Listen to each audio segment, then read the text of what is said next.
பழைய விஷயங்கள் எல்லாமே வந்து it's a bucket of ash. பழசு இதெல்லாம் மறந்துடு.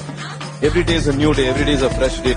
இதுவரை நெஞ்சில் இருக்கும் சில துன்பங்களை நாம் மறப்போம். கடிகாரம் உள் தொலைத்து தொடுவானம் வரை போய் வருவோம். அடைமழை வாசல் வந்தால் கையில் குடையின்றி வானறைவோம். அடையாளம் தான் துறப்போம்.